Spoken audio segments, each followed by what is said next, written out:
welcome back to the Conscious Consultant Hour, Awakening Humanity.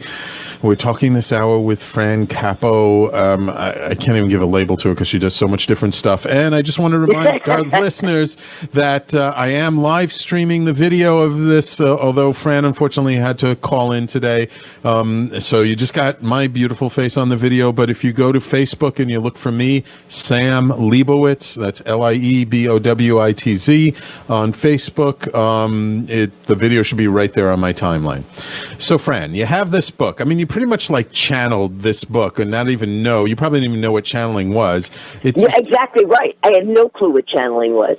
I was a little scared to kind of tell people, you hear a voice 4 o'clock in the morning. That's the thing that people get locked up away for. So, yeah. But now I just kind of go, and listen, this is what happens. This is what I'm saying. I'm, just telling people the truth. Right, and so you sold some books, and then you kind of ignored it for a while. Right, and then I went off and I started writing all the other books that we had talked about before. Right, and then 2 years ago, so in 2014, I said, I should do something with this book. Because if I don't, what if I die and go to heaven, and then God goes, hey, I gave you a book. You did nothing with it, and then I got to, sweep heaven for the rest of my life because I didn't listen to them or something. I don't know. So I was like, I better do something with this book. They said it as a message that has to get out to the world. And the funny thing, Sam, is every single time I say that, the book makes a big burst. So I said, okay, I'm going to do something with this book. Now, in between, I had told people, I wrote a book, Hopeville. I made a couple of copies, sold them, but never really pushed it because I was busy doing the other books. Right. So in 2014, I said, you know what? I'm going to make it into an ebook. And then I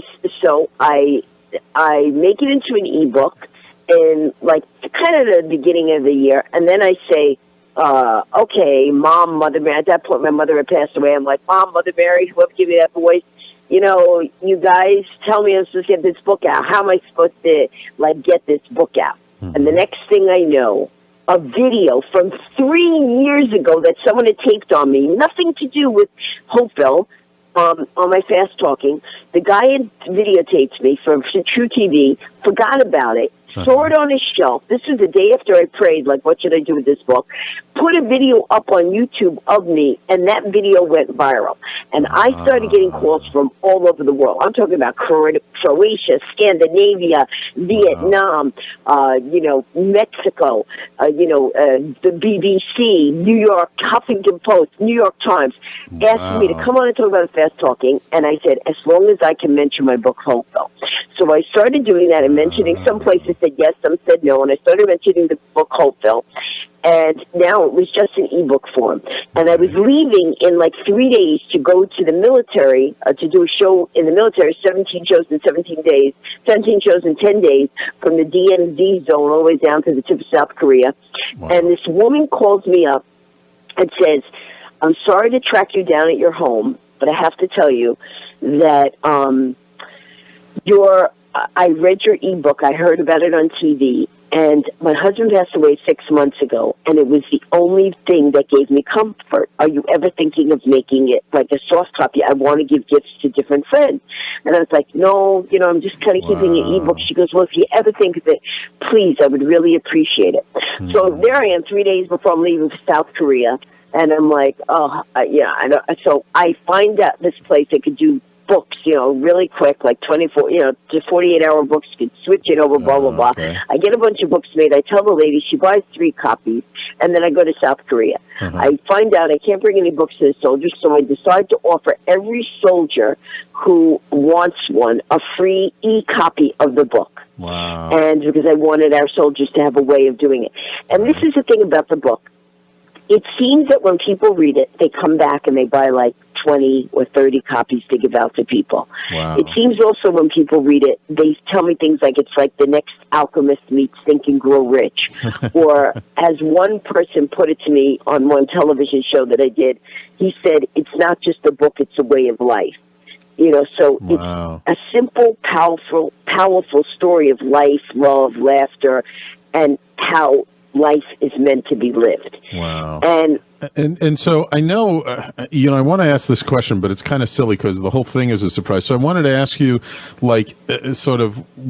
is there anything about the book itself that really sort of surprised you over time? I mean, I know the whole book is a surprise and the whole process was a surprise, and it sounds like even what's happening afterwards is a big surprise, but is there anything within the story itself that was a real surprise for you?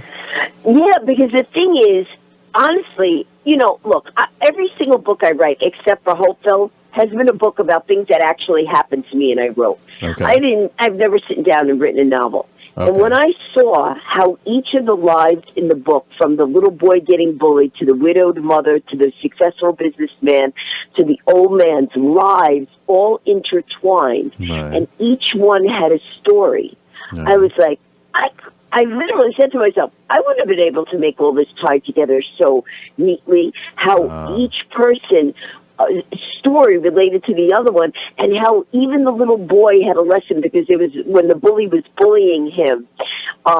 There's this crooked lawyer in town, and I wouldn't have thought of this.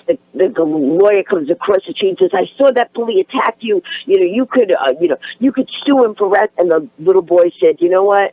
It's over. Why do I want to make something bigger than it already is?" And he goes, life is, and so the little boy's teaching the lawyer a story, and the lawyer's calling the little boy, "Oh, you're foolish, you could have made a lot of money." And the little boy said, "Sometimes being happy is more important than trying to scam somebody and make money." He doesn't use those exact words. It's also different writing than normally I write. I write more like the way I speak.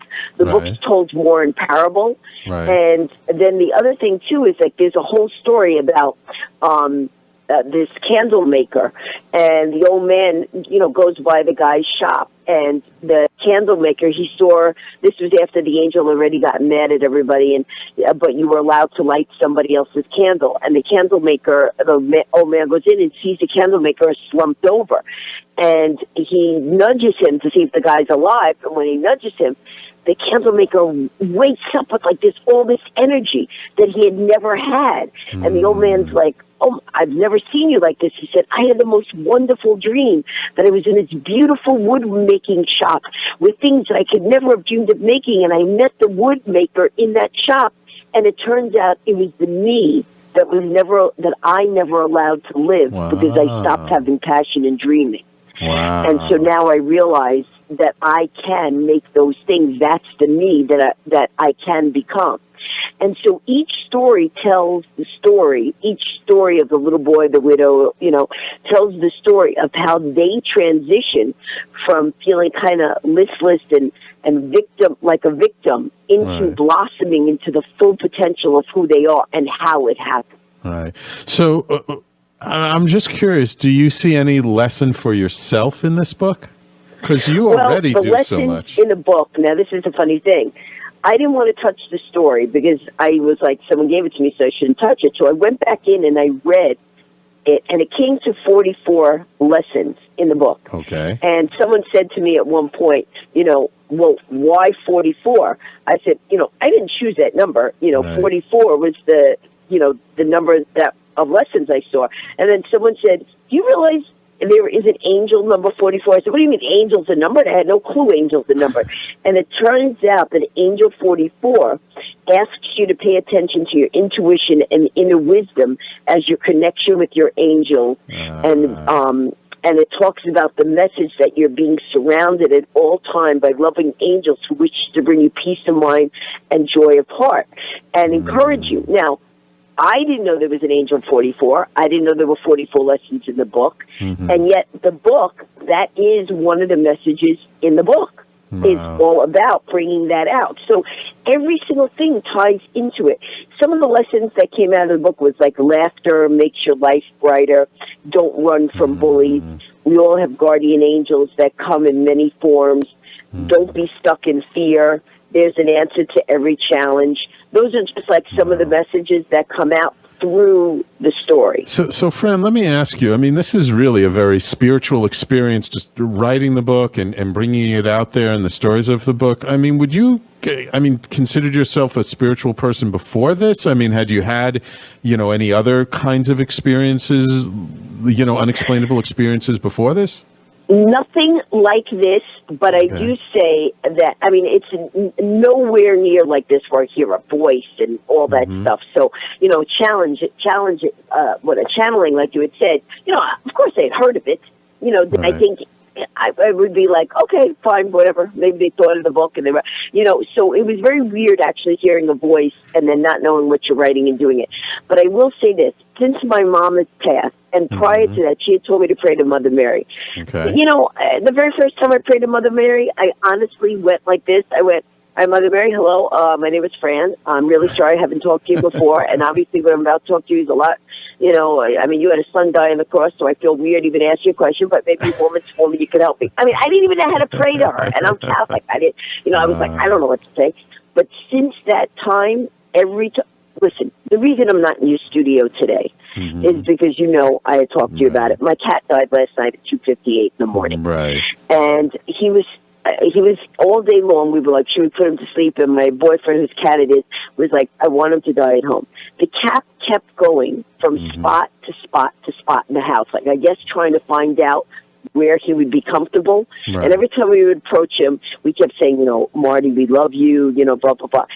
Out of all the spots he chose, all I kept doing is I closed my eyes and I kept visualizing, Mother Mary, please, please let the cat die in his sleep and be peaceful and out of pain. And when we looked where the cat had died, I have one statue in the house of Mother Mary, and that cat was laying in front of that statue. Wow. Well, and so to answer your question, when I ask, I do get answers. At another time, I could tell you a locket story that was amazing that I've told to other people that have made people who were atheists now start to believe. And that's not my goal. My goal is to just tell people my stories. I don't try to change people. I just say, here's my story. And if you, I just tell them to tell them. And a lot of times it's what people need to hear at the time. And that's what happens with Hopeville. Now, here's the other interesting thing. Someone had emailed me out of the blue, and emailed me out of the blue. Someone had emailed to me 3 years ago to say, hey, it was great meeting you on the red carpet. For whatever reason, I only saw the email about 2 months ago, after 3 years. Wow. So I was like, wow, I don't want this person to think I'm rude.